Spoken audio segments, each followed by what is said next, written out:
Okay. And then also remember being real quiet even when stuff's really funny. I should close the door. Let me close this door. Close this door, close that door. I'm rolling. Here we go. So we have now covered challenges that can present themselves in the wrist and the forearms. Working our way up the body, next thing we bump into is the shoulder.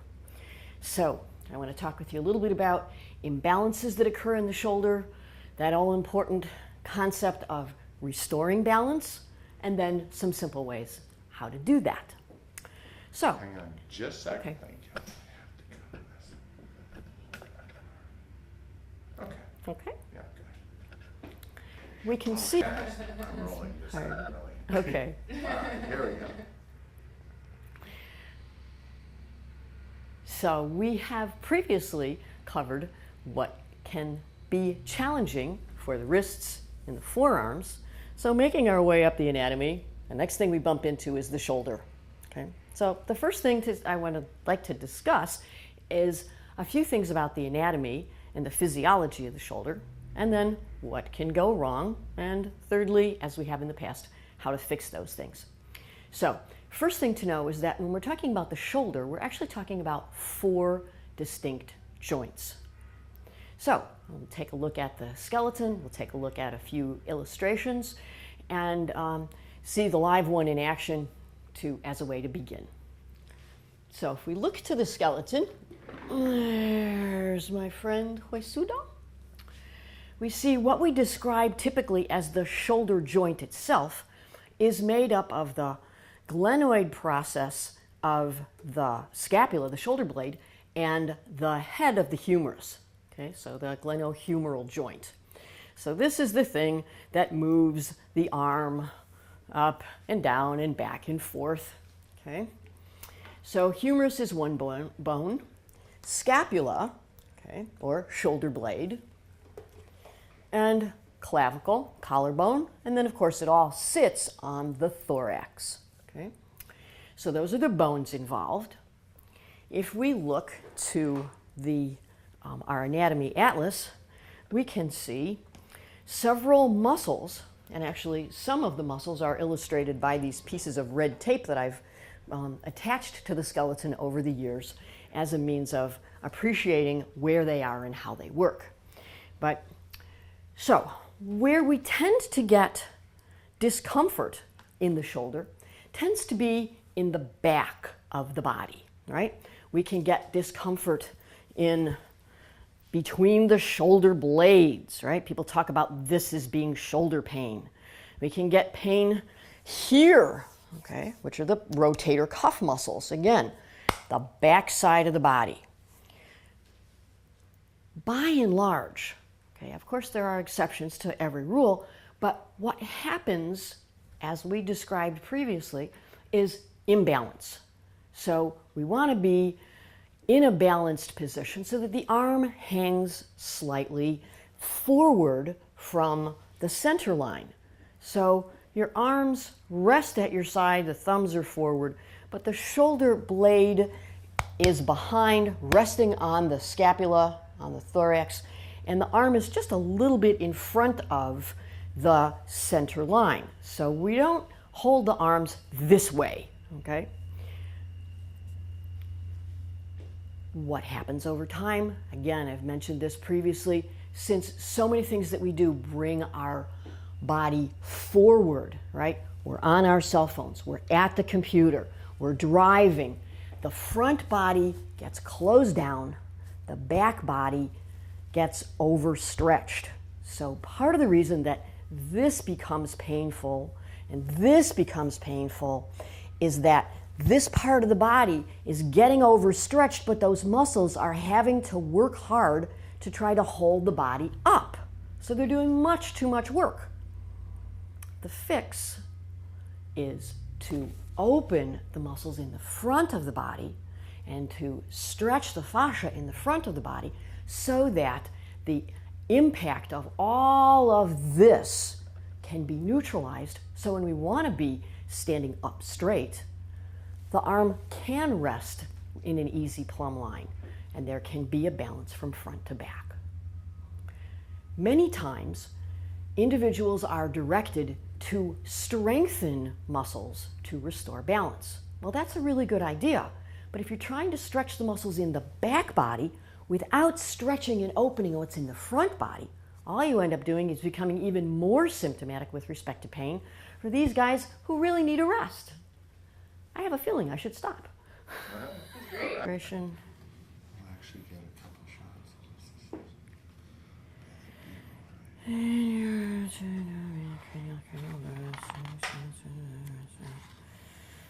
Balance and ligaments, neck. Aren't you gonna give me even a crud? Rolling. So what we can see here, muscles of the shoulder. This is where the symptoms are. We get pain between the shoulder blades. We get pain on the back of the shoulder. This is where the shortness happens. It's as if we have a bodysuit on and it starts to get smaller in the front and bigger in the back. So if we look to this illustration, we can see now how there is a very strong relationship between the shoulder complex and the spine, about which we'll talk after we're finished talking about the shoulder. So these are the deeper muscles that go in between the shoulder blades. Symptomatic with respect to pain. Symptomatic with respect to pain. Where the problem lies. Front of the body. Okay. We saw in this illustration, pectoralis major muscle. And what we see in this illustration is a very clear and excellent example.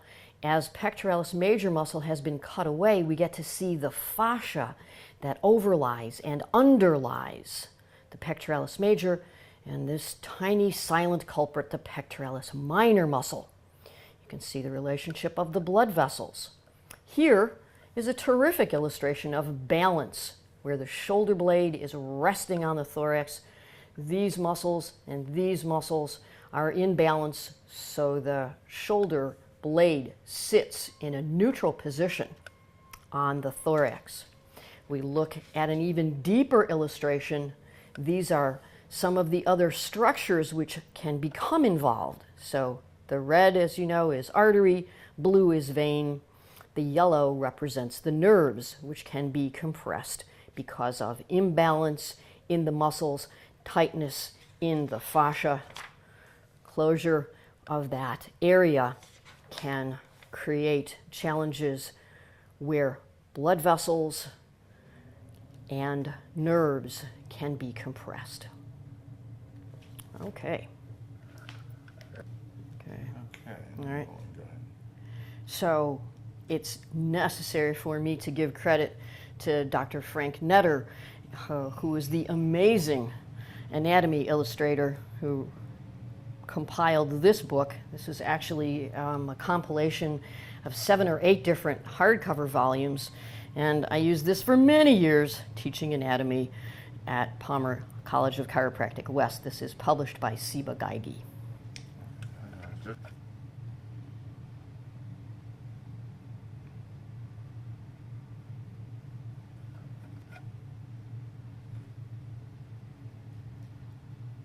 Alrighty, then just go ahead and open it for me.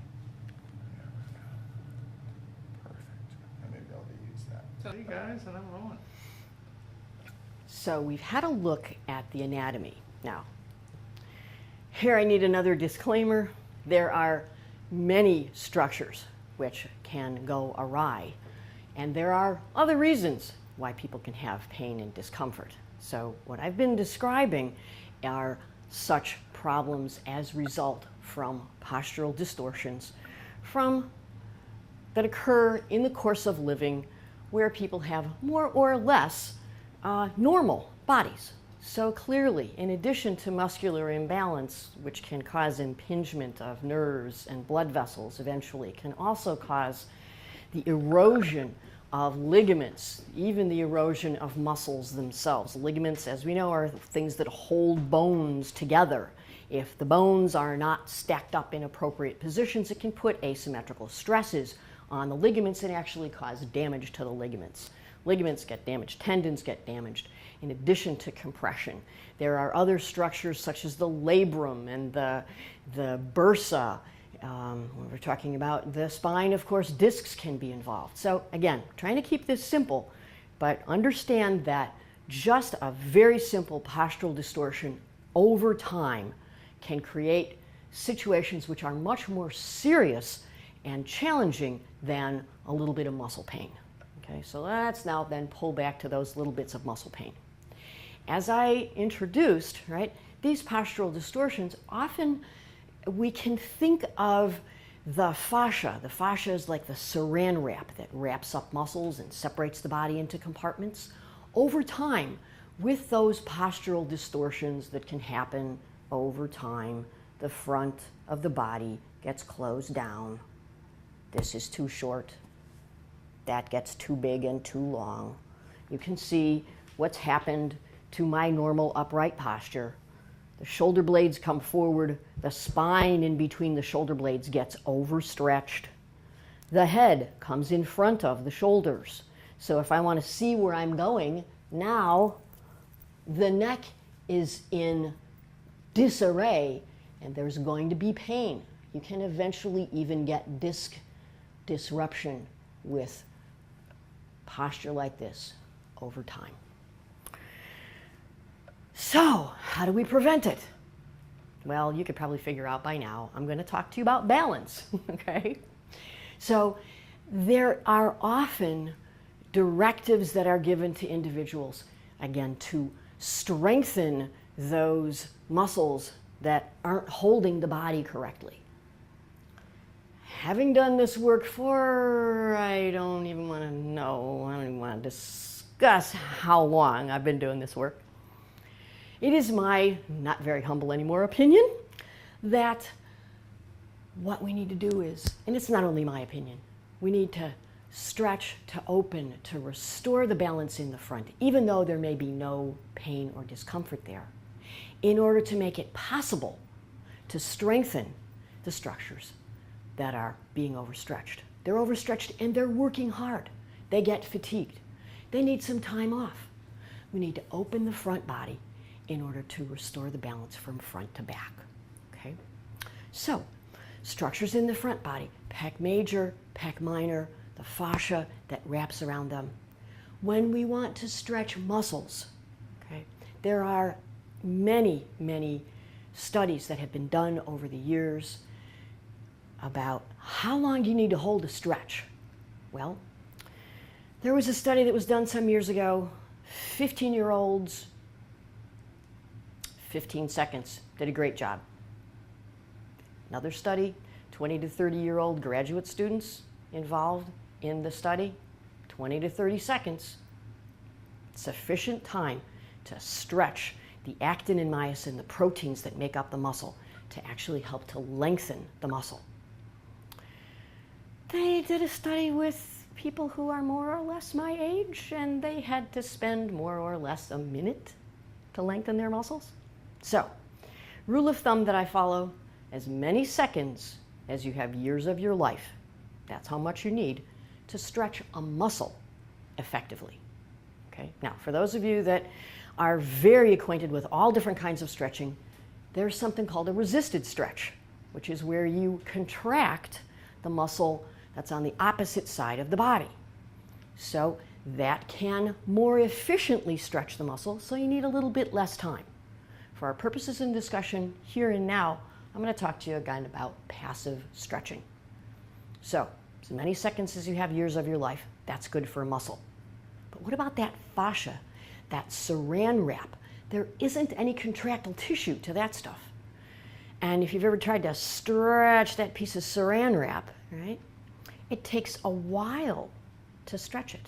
And in fact, in order to stretch fascia effectively, we need to hold stretches from 3 to 5 minutes in order for the stretch to be effective. Okay? Hold on. Guys? And on we go.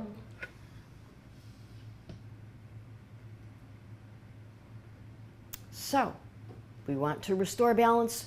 We need to open the front body to take the work off the back body.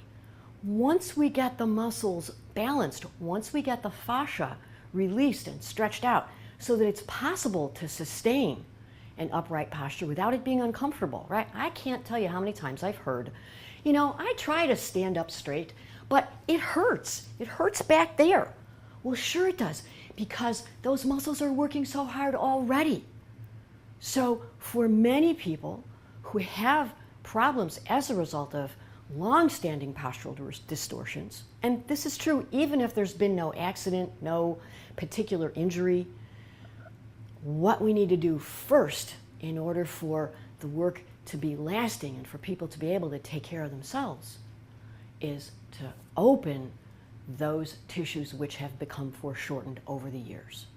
So, if we want to stretch the front body, we can simply take the hands behind the back. Hands behind the back, interlace your fingers, draw the thumbs down toward the sacrum, and just slide the shoulder blades down the back. Okay. Now you'll notice, I'm not talking about pulling the shoulders back, right? What happens when we pull the shoulders back if we haven't opened the front? Okay, so here I am, and now I'm going to pull my shoulders back. That's fixed it, right? That makes the neck hurt worse, and the space over here isn't very comfortable either. So shoulder blades down the back, okay, and draw. Think about the collarbones opening. Really simple, okay? Now, so this, I would suggest, in between working with your patients, if you're a dental hygienist or a dentist, okay? Obviously, you can't do this while you're driving. Between letters, if you're communicating on a computer. Between phone calls, okay? So, very close to this particular movement is something else that you may have seen, and it's this. Okay, so I'm kind of exaggerating this. I'm going to show you what this looks like in side view, and you might hear from the quality of my voice the point of view that I have about this. Take a look at the shoulders. Are the shoulders in neutral? Is the neck in neutral? Well, you can hear from my voice there's strain in the throat, and the shoulders are forward. What we're trying to do is open this up. So, interlacing the fingers, drawing the shoulder blades down, but don't pull the shoulders away unless you want to go completely upside down, and then it's a whole other matter. Could have even moved before you moved. Okay. And thank you, I can do verbal on that as well. Yeah. Go ahead. Okay, so we can see from this angle, the arms are coming straight down, the fingers are interlaced. If you can bring the heels of your hands together. And incidentally, it's a good idea to cross one way and then cross the other way, because we have one way that we like to do all the time. If we're trying to restore balance, we want to do it both ways. Notice how my arms are coming straight down to my back. So the arms, the front of the elbows, are kind of pressing in to the back so that the back is long. Okay? So a lot of times we'll do this and this happens. So what's happened now? My lower ribs are sticking out. You can see there's lots of space in the back here. This is really tight. Or this, pulling the arms away from the back, creating lots of distortion. So once again, you slide the shoulder blades down the back, open up the collarbones, press the arms into the back of the trunk, lift the crown of the head, and kind of drop the chin a little bit to lengthen the neck. This is another thing that happens. We'll talk more about this later. You want to lengthen the back of the neck to bring the body back into balance. If you want to take this a little bit further and get a little bit more of a stretch, we can do the following. I still have to get this out of the way because now I'm in this position. So I'm gonna do a forward bend. Okay. So I'm going to go from here to here. Okay. Okay.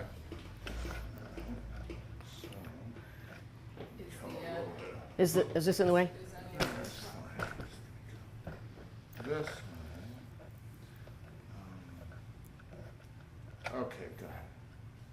Okay, so if you want to take it a little bit further, we can take the hands away from the back if we relax the knees, do a gentle forward bend, let the head drop, and then reach the arms away. So now we're stretching open the front of the chest, but you can see the neck is just hanging. It's not being compressed.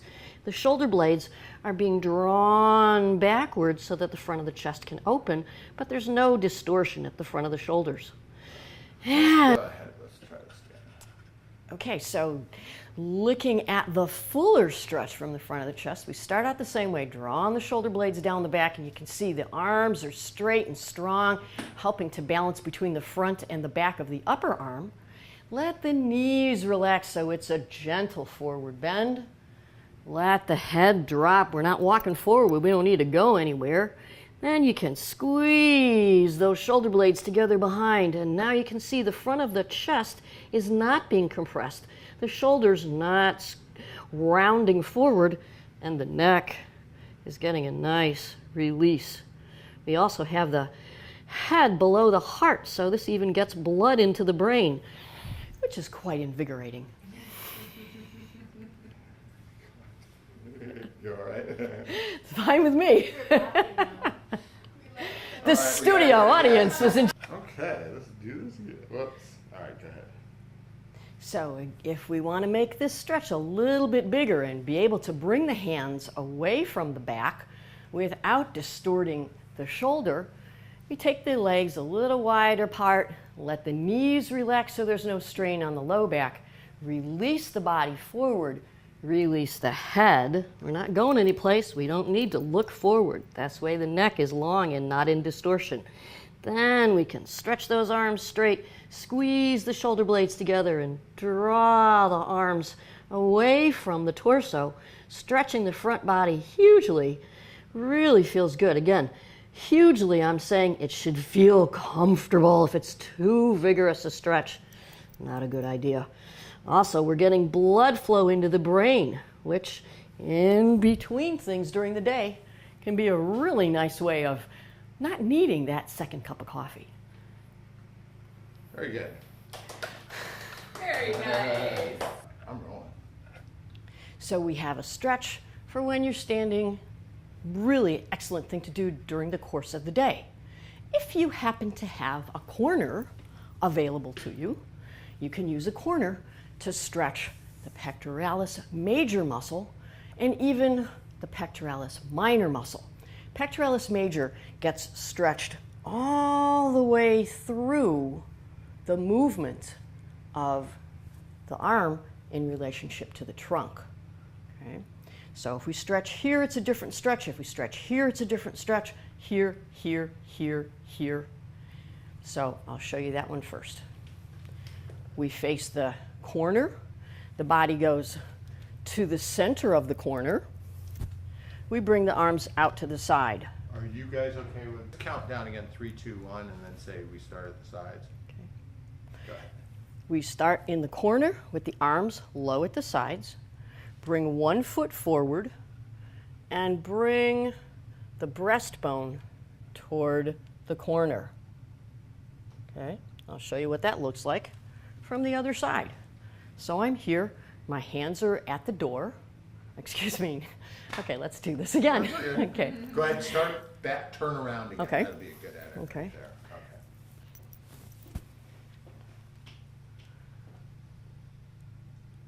Go ahead. So I'll turn around and show you what that looks like. The arms are low, the hands are against the wall on both sides. The breastbone goes over the foot that you've brought forward, so the front of the chest gets a stretch. So we can do this inch by inch by inch by inch by inch all the way up to the top.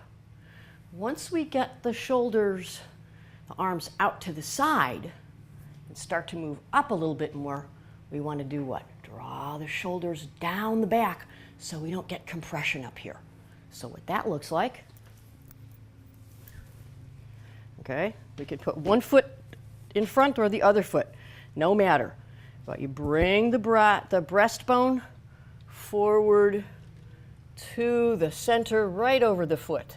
Stretch here, arms out a little bit further. You're not going to get so much of a stretch here. Arms out. So now, right, you can see what happens. The shoulder blades want to slide up. Slide the shoulder blades down so we don't crowd the back of the neck. And remember what I said, you want to draw the chin back so the head's on top of the shoulders. Arms out a little bit higher. Ooh, less of a stretch. It's tighter up here. Another little bit. What I'm doing is demonstrating, right? I'm not stretching because I need to hold my stretches longer than this. All the way up. With the arms straight, we're stretching the pectoralis major muscle. As many seconds as you have years of your life to stretch the muscle, 2 to 3 minutes to begin to stretch the fascia. That's for pec major. Pec minor, that little guy, that's even deeper. Very important because that muscle attaches on the shoulder blade and comes down onto the front of the chest. And under that tiny little troublemaker, it's very seldom symptomatic with respect to pain. But if you touch down here, you'll feel it. Underneath that muscle, blood vessels that come up from the heart to go to the hands, ultimately. The nerves that come out of the neck also go under that collarbone, under that muscle to come into the upper extremity. Numbness and tingling in the hands, in the fingers, can be compression of blood vessels or nerves. Check out your posture. This stretch that we just went through and the stretch for the pec minor might cause numbness or tingling in the hands. If that happens, gently come out of the stretch until the sensation is restored. What that tells you is, that's a good thing for you to do. That means that those areas are very tight, and stretching them gently and regularly and consistently will open the space so that you can do the stretch without the numbness and tingling. But if it happens as you're stretching, back off a little bit, go back into it. Know that that's a good thing, but there's no need for you to put up with the numbness and tingling if that happens as a result of the stretching.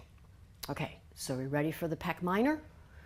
For pec minor, we want the arms to be in the, well, in yoga sometimes we call this cactus, right? The way it's a saguaro, I think, cactus that grows this way, or the stick 'em up position, okay? So we take the arms in this position and then do the same thing. One foot or the other comes forward, opening pec major. Once again, I'll show you what that looks like at the corner.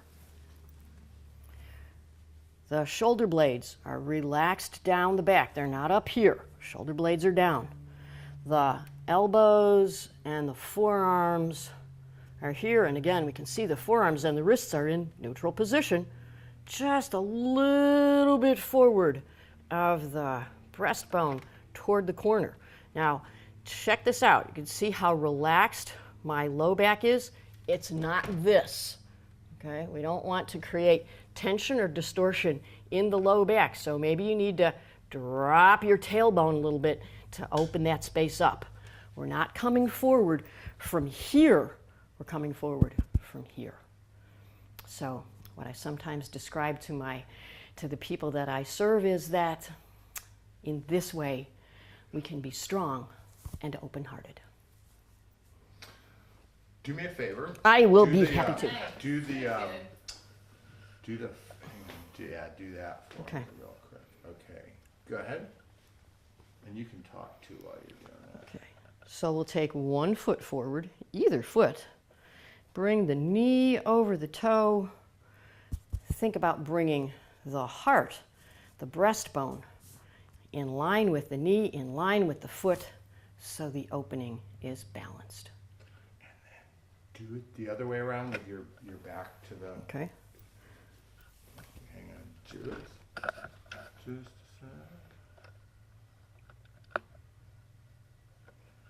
Okay, go ahead. So the arms come toward the corner on either side, shoulder blades down the back. The arms are perpendicular to the floor. One foot comes in toward that corner. Knee bends over the foot, keeping the low back long by bending the back knee, dropping the tailbone, and bring the heart toward the corner. Or a bath sheet. Okay. Oh, but maybe I better get something else I need. All right. Okay. So another way that we can stretch to open the front of the body is really lovely in that it is designed to actually open the fascia. And this I've adopted from my study and practice of yoga. I admit it. So here we have a couple things that might look like yoga props, but you can see it's a blanket. It's just a cotton Mexican blanket. You could use a bath sheet if you like. You take it and just make sure that it's longer than your spine. We're going to roll it up. Now I start to roll this, and when I do this with some of the people that I take care of, I often get, oh, we could use a foam roller. Is a foam roller this soft? We want this to feel good. I've tried doing this on a foam roller. Too hard, too big, okay? But you don't have to go out and buy a cotton blanket, bath sheet, a couple of towels put together. This roll is longer than your spine. And this little blanket, a gift of United Airlines, goes under the neck and maybe under the head, depending upon the length and the size of your neck. So I'm going to set it here, and I'm going to come there to put my butt. Actually, I'll do it this way. So the bottom goes there. So you set your bottom next to the blanket, not on the blanket. Okay, the hands come so that the fingers are pointing in the direction of the toes. Feet are relaxed. You can do this on the floor. You can do this in your bed if you like. So the hands are here next to the pelvis. You bend the elbows so you get your forearms on the surface that you're lying so that you can make sure that the blanket is in the center. Slide the arms down.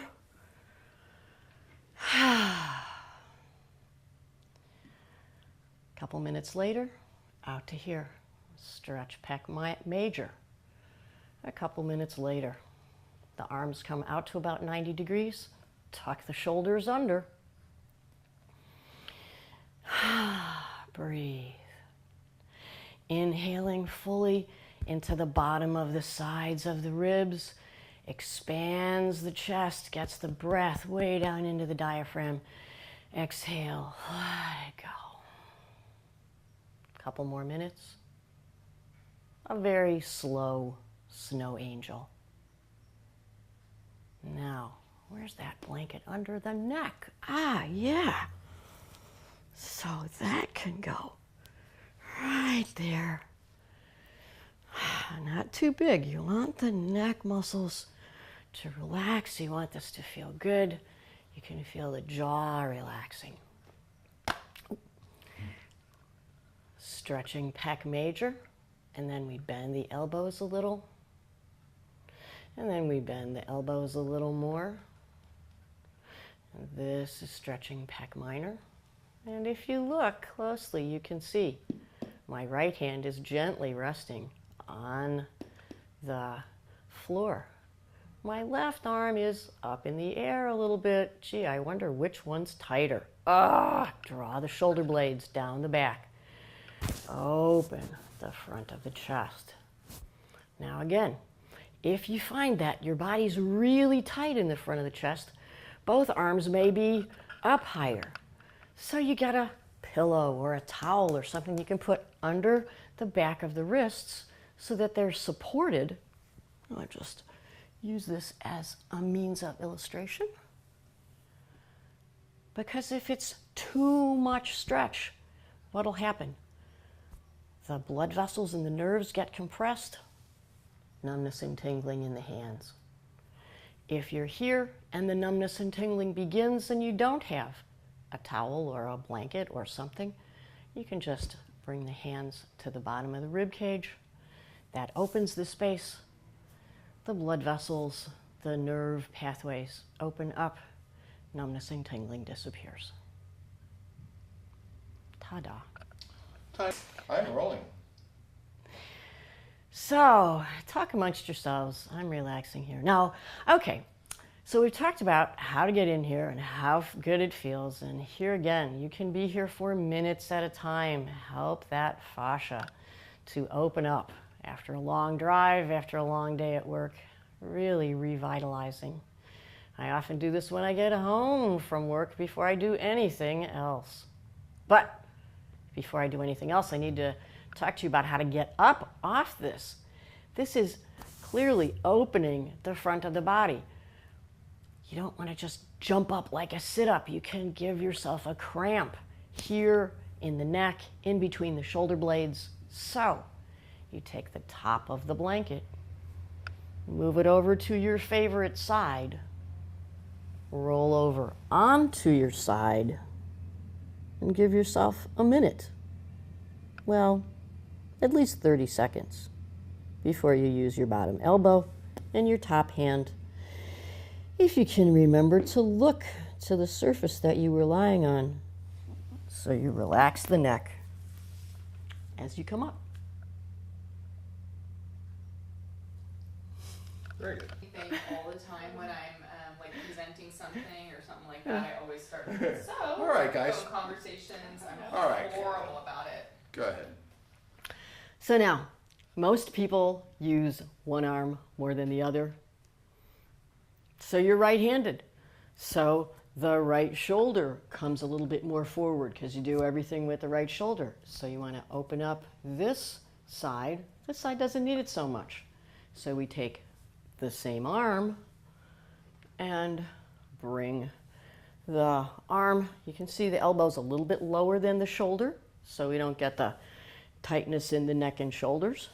Drop it down. That means that the thumb is a little bit higher than the shoulder as you're there. Okay. The whole forearm lines up, right? Wrist is in neutral, forearm is relaxed. And I'm just gonna turn the torso. Okay. You notice the shoulders and the pelvis are in the same plane. I'm not twisting my pelvis because now that's really torquing the whole body. Just going to move to open, and like any other stretch, if this is where I want to feel the stretch, this is where I want to feel the stretch, right? If you're trying to stretch this area, you want to feel it here. If you feel it in your low back, if you feel it in your wrist, or you feel it in your thumb, something's not working, okay? Target muscle. Where you want to open, you want to feel the stretch at that area. So this is what it looks like if I stretch. I'll just show you my tight left side on the other side. Okay, elbow's a little bit lower than the shoulder. The forearm is in a neutral position. Shoulder blades resting down the back. And then I turn the torso. You can see the shoulder blade coming closer to the center of the body, maybe. But that's all you see. We're not twisting. Okay. Not only is this uncomfortable for the low back, it's also uncomfortable in the neck. Just want to turn the torso, open up the front of the chest. Very nice. Hey guys, I am rolling. So what I've been describing and demonstrating is how to restore balance to the body so that you can eliminate the pain that can happen in the back of the shoulder blades, in between the shoulder blades. But I don't want you to think that I want you to put up with the pain. It's just that I'm interested in demonstrating and helping you to relieve the cause of the problems. But let's say you have some discomfort here on the posterior rotator cuff muscles, right? Because when the shoulder comes up and forward, those posterior rotator cuff muscles are trying to work all the time. They're trying to bring the shoulder blade back. The stretches that we just went through open up not only pec major and pec minor, but also the anterior deltoid muscle that also gets foreshortened. But you got symptoms here. You want to relieve the symptoms. So you drop the shoulder blade, take the arm across the body.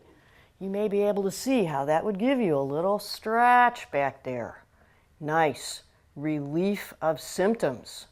Okay, you can do that for either side or both sides. You see the shoulder blade is dropped, the elbow is being brought across the body. I'm using the other arm to help give it a little bit more stretch by taking the elbow under the elbow. That way I don't need to tighten the forearm muscles. You do enough work with your forearm muscles. Okay, so symptomatic relief for the back of the shoulder blade, symptomatic relief for behind the shoulder blades. Oh, it feels great. I am purposefully rounding the body, drawing the arms forward, dropping the head. All right, you could hold on to a doorknob and pull back, okay? But recognize that's a little bit of symptomatic relief. That's not going to fix the problem. In order to fix the problem of imbalance, you need to open the front body so that you can stand and sit and walk and move in a balanced way. Ta-da. Perfect.